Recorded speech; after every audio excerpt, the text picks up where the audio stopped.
Olá, queridos, graça e paz da parte do nosso Senhor e Salvador Jesus Cristo. Eu me chamo Everaldo Silva, seja muito bem-vindo a esse canal. Nesse vídeo falaremos sobre a visão do trono em Apocalipse. Se você não é inscrito no canal, aproveita esse momento, aí embaixo, se inscreva, a sua inscrição é muito importante para o crescimento desse canal. Dê aquele joinha, compartilhe também para que vidas também sejam alcançadas e edificadas pela palavra do Senhor.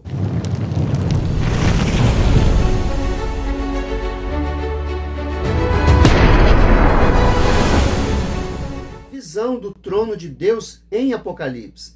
Entre o capítulo 4 e 7 do livro do Apocalipse, temos a descrição da visão que o apóstolo João teve acerca do trono de Deus e o livro selado com 7 selos.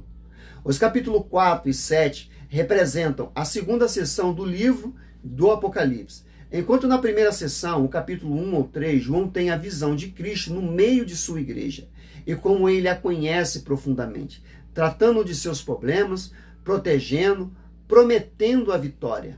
Agora, João tem a visão de como as coisas acontecem da perspectiva do trono de Deus e como também sobre as tensões que a noiva de Cristo enfrentará até a segunda vinda dele.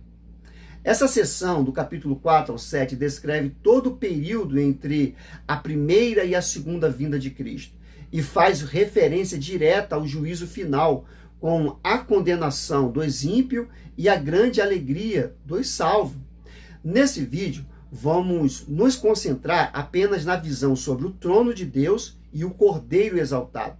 O capítulo 4 e 5, em um próximo vídeo, estudaremos de uma forma mais detalhada os capítulos 6 e 7, e que tratam especificadamente do livro com os 7 selos. Antes, recomendo uma leitura do texto, como estudar o Apocalipse para uma melhor compreensão sobre este assunto. Então estude em sua casa o Apocalipse.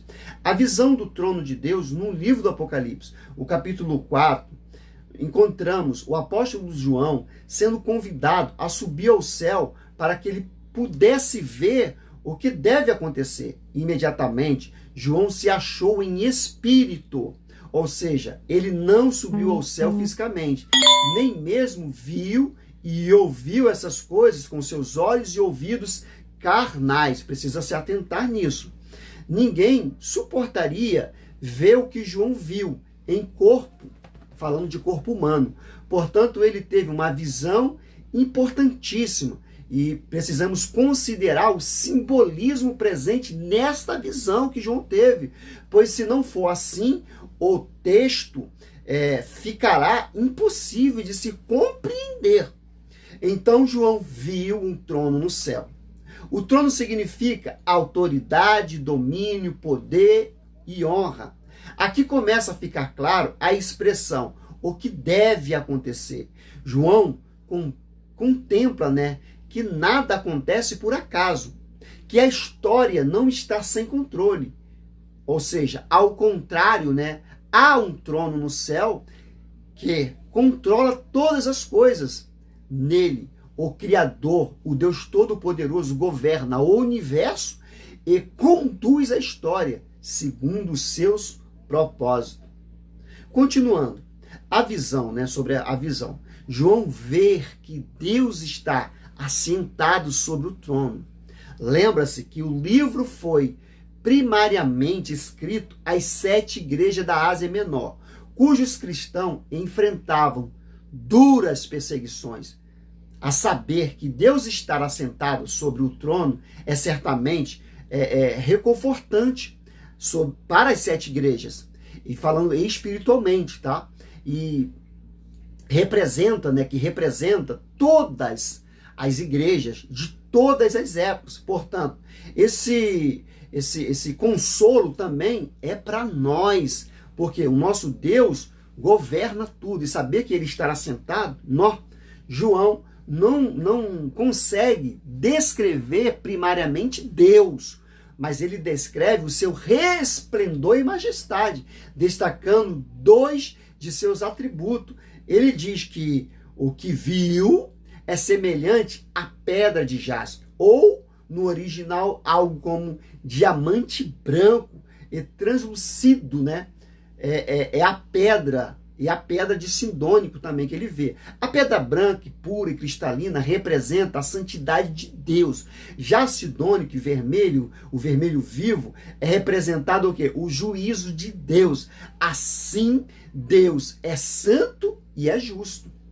João também viu ao redor do trono arco-íris, parecendo que uma esmeralda, que simboliza a graça e a misericórdia de Deus, ou seja, há uma aliança demonstrada para os eleitos de Deus. A tempestade já passou, pois Cristo é quem nos justificou. Após o arco-íris, João viu relâmpagos, vozes e trovões. O que é evidência aqui a respeito do juízo, a ira de Deus. Isso é, o trono de Deus é um trono de juízo diante de todos que estavam assentados, ou seja, que todos estavam, né, sobre ele. Então tinha uma tocha de fogo que simbolizava o quê? O Espírito Santo, o que é sábio, que tudo vê, né? Que é fogo e que é consumidor, consome todos, contra os ímpios e os santificados, em relação aos santos também.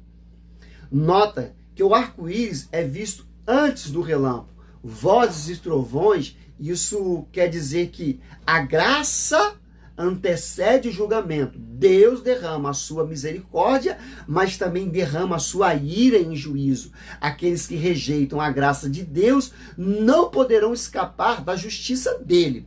João viu algo como um mar de vidro, claro como um cristal. Talvez uma boa interpretação seja que simbolicamente, né, que isso represente o quê? O poder santificador, ou seja, o sangue purificador do Cordeiro, em quem os santos lavaram as suas vestes, em Apocalipse 7,14.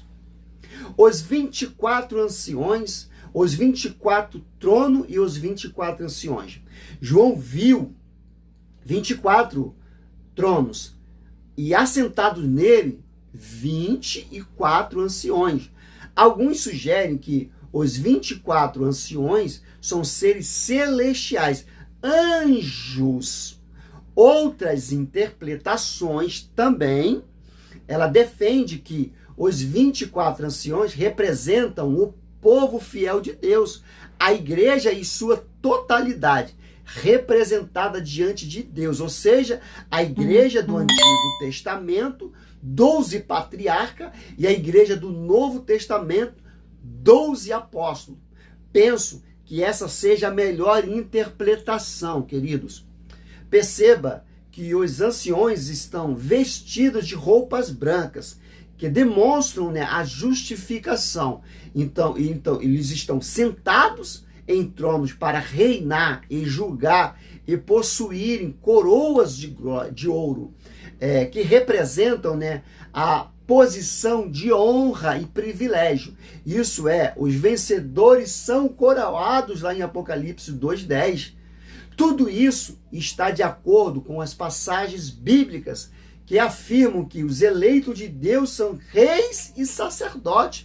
1 Pedro 2:9. Por fim, aos fiéis foram prometidos vestes brancas. Apocalipse 3:4. E não há justificação para os anjos aqui. Portanto, os 24 anciãos não podem ser anjos, mas são referência aos homens remidos pelo sangue. Os 4 seres viventes.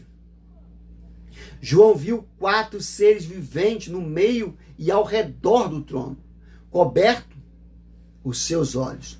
O primeiro parecia com um leão, o segundo um novilho, o terceiro com um rosto de homem, e o quarto parecia uma águia voando. Algumas interpretações sobre quem são esses 4 seres viventes são sugeridas. Eles representam 4 evangelhos. Segundo quem defende essa posição, o leão representa Jesus como rei do evangelho de Mateus. O novilho mostra Jesus como servo em Marcos. O homem mostra Jesus como um homem perfeito em Lucas. A águia mostra Jesus como aquele que veio do céu e volta ao céu no Evangelho de João. Eles representam a totalidade da natureza. O número dos 4 livros do Apocalipse sempre está ligado à criação. Portanto, os 4 seres viventes representam toda a grandeza da natureza. O leão representa os animais selvagens, o novilho, os animais domésticos, a águia, todas as aves, e o homem, a coroa da criação de Deus. Algumas referências bíblicas também são utilizadas para declarar que toda a criação louva ao Senhor.